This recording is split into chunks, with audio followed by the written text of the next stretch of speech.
Hello there, and welcome to Ms.RedNebula's Planko Tips, Thememaker's Toolkit Edition.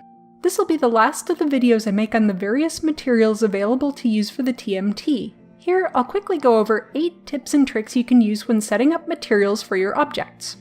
Tip number 1. Your maps don't have to be square. If you're creating a material for a long, thin object, sometimes a rectangular map makes more sense. If you don't need a fully square 1024 by 1024 map, see if you can fit your material better on a 1024 by 512 map, or even a 1024 by 256. Tip number 2. Materials can be tiled onto the object, allowing you to use a much smaller texture file for repetitive images. To get a material to tile in Blender, simply make its UV map larger than the image. You'll be able to see the result in Blender just like it'll show up when you upload it to Planet Coaster. Tip number 3. You can use more than one material on your object, up to 8 in fact.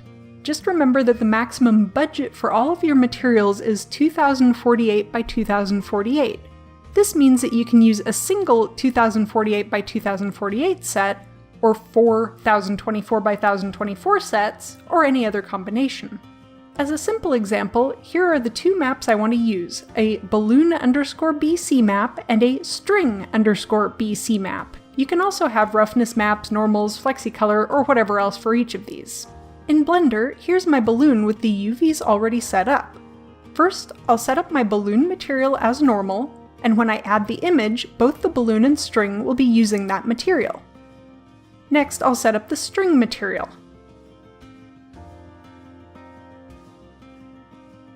Notice nothing happens to the balloon because all faces are currently assigned to the balloon material. Go into Edit mode and select all of the faces of the string. Select the string material and then click Assign. Voila! Now you've got 2 materials on a single object. Tip number 4. In many cases, different texture maps in a material don't have to be the same size. For example, you could use a 1024 by 1024 size base color and a 512 by 512 normal map to save on some file size. However, you will get an error if your normal map doesn't match the size of your roughness or smoothness map. Tip number 5. Speaking of file size, remember you always want to make your texture files as small as you can while still looking good. Create them as larger files first to test them out, and then test smaller dimensions to see how much of a difference it makes. For example, I usually start with a 1024 by 1024 map and often end up using a 512 by 512 map for my final object, depending on its size or the amount of detail I want it to show. Tip number 6. If the shadows on your object look really weird in Planet Coaster, check to make sure that all rotations in Blender are at 0. While you're at it, make sure all scale values are at 1, as you can get sizing problems otherwise. To correct this problem, select all objects, including armatures, and apply everything by going to the Object menu, Apply, and then Rotation and Scale.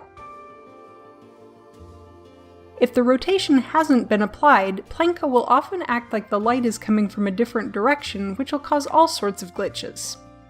Tip number 7.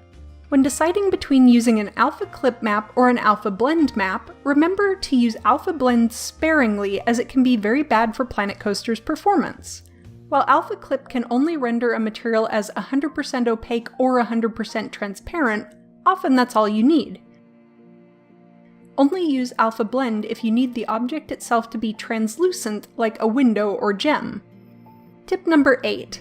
Finally, don't forget that Frontier provided some great example files for us to look at. You can find them in the user guide under Example Scenes. Honestly, just looking at the different texture files alone taught me so much about how materials work together to get different results. Check out my video where I talk about the example scenes a bit more by clicking the link above. And that's it.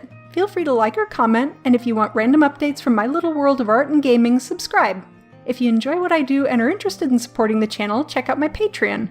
In addition to helping me out, you can also get fun perks like sneak peeks, voting on future projects, or being the first to see new videos. A big thank you to my current patrons.